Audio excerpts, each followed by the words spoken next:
I used to be the ex-girlfriend Leo claimed he was just having fun with. Then, his younger brother, James, spotted me in a club and roped me into playing his fake girlfriend, all to make his childhood crush jealous. That kiss in the VIP room was supposed to be a show for the crush, but it landed right in Leo's line of sight. Right in front of James, Leo emphasized the word sister-in-law, chewing on it like it was a bitter betrayal. Don't recognize me? Sister-in-law. Inside the club, I was carrying a tray of drinks across the dance floor. The moment I turned around, someone grabbed my wrist. I looked down. The guy looked early 20s, striking features, with eyes that were bright and completely feral. You'll do, he said. I raised an eyebrow. Let go. You need money. Are you psychic now? Would you be working here if you were rich? He tilted his head. I didn't argue. My bank account was sitting in the double digits, and rent was due in 3 days. And your point is? Play my girlfriend. 1 month. $1,000. I laughed out loud. Did you hit your head on the way in? He let go of my wrist and pulled up a photo on his phone, shoving it in my face. Her, Michelle, he said. I've asked her out 999 times, and she always shoots me down. I want her to know I can get a girl too. He paused, his eyes lingering on my face for a second. Plus, you're prettier than her. By a lot. I smirked. Then go find a real girlfriend. Too much work. He said it like it was a universal truth. A fake one is easier. When it's over, we go our separate ways. Clean. I sat down, giving him a slow once-over. His ears turned even redder. What are you looking at? Seeing if you're worth my time. I curled the corner of my lip. A month is too long. 3 appearances, max.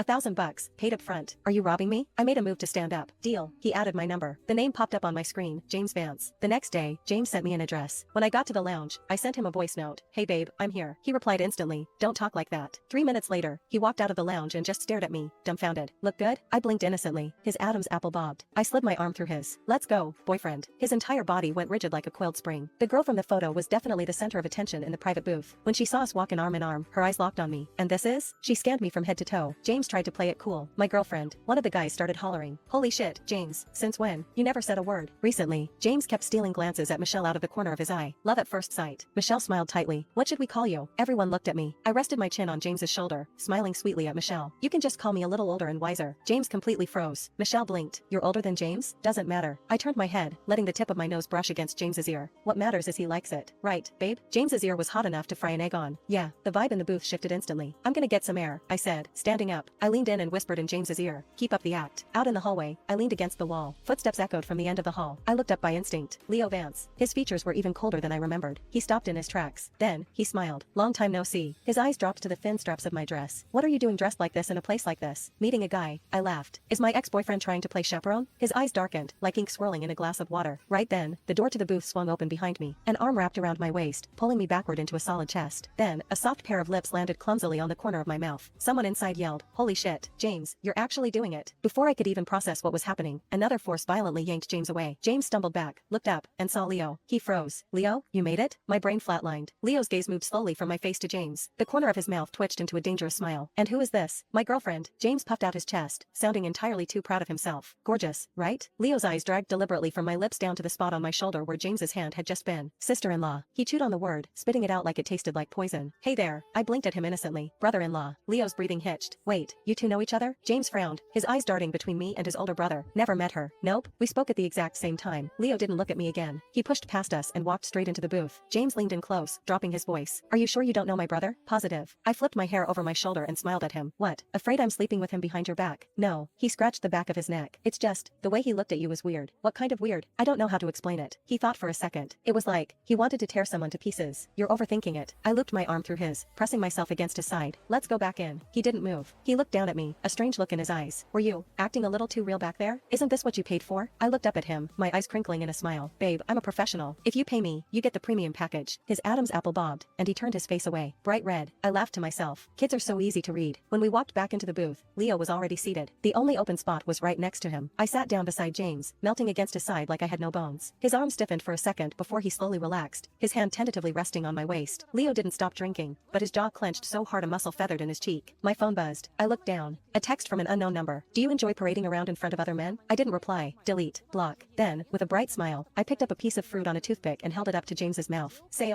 babe. James looked like his soul was leaving his body. Can you tone it down a little? Tone what down? I leaned in close, letting my breath ghost over the shell of his ear. He practically shrunk into the sofa, nearly knocking the fruit platter onto the floor. I couldn't stop laughing. When the night finally ended, James stood outside the club, struggling to find the right words. You were really good tonight. Michelle looked like she wanted to puke. Thanks for the glowing review. But, he paused. I still think my brother was acting weird around you. Is that so? Though I heard he just got dumped by his girlfriend recently, so maybe he's just in a bad mood. Right. He's probably just jealous of you. I brushed it off. Oh, wait. I suddenly remembered the stunt in the hallway. You kissed me without my permission tonight. James looked like a deer in headlights. He whipped his head away, his ears burning crimson. They were calling me a liar. I had to prove it. That wasn't part of the base package, honey. He immediately pulled out his phone and hit send on a transfer. A notification popped up. 10 grand. I stared at the screen, genuinely shocked. Are you always this reckless with your money? James tilted his chin up, trying to sound tough but just sounding defensive. Are you saying my first kiss isn't worth 10 grand? I bit the inside of my cheek to stop myself from laughing. Alright, well, this girl needs her beauty sleep. As I turned to walk away, I could feel his eyes glued to my back, but I could feel another gaze, too, piercing down from the second floor window of the club, heavy, suffocating, like it was trying to nail my feet to the pavement. Once I was in the cab, my phone buzzed again. A new number. See you soon. 10 seconds later, a second text came through, as if he was intentionally giving me time to panic. Ex-girlfriend. The second act happened sooner than I expected. James texted me, party tonight. Michelle's going to be there. You need to come. He followed it up with, maybe keep it low-key tonight. After you left last time, my brother didn't say a single word for the rest of the night. It was terrifying. I was lying in bed, holding my phone above my face. I smirked. Low-key? Go hire someone else. He replied instantly, Anna wait. Wear whatever you want. Please come. Then, another transfer hit my account. 1 grand. I accepted the money and sent back a blown kiss emoji. Good boy. Mommy will take good care of you tonight. Which, I tossed my phone aside, laughing, and started digging through my closet. I finally settled on a deep burgundy velvet mini dress. It completely exposed my collarbones, so I paired it with a microscopic gold chain holding a single ruby pendant that rested right on the edge of the neckline. If I walked out in this, forget the childhood crush, I could make a priest break his vows. When I walked in, it was already packed. The queen arrives. The same guy from last time hollered, James, your girl is insane. Every time she walks in, it looks like a red carpet. James grinned like an idiot, throwing his arm around my shoulder and pulling me down onto the sofa next to him. Michelle was sitting directly across from us, her makeup flawless but understated. Want to sing? Michelle offered the microphone, her smile tight. I took it and picked a song. When the chorus hit, I turned around and sang directly to James. My eyes locked on his, my voice low and breathy, like I was whispering a secret just for him. When the song ended, the room was dead silent for 3 whole seconds before anyone clapped. So, how did you two get together? Michelle asked, her voice dangerously quiet. James was taking a nervous gulp of water and practically choked on it. I answered.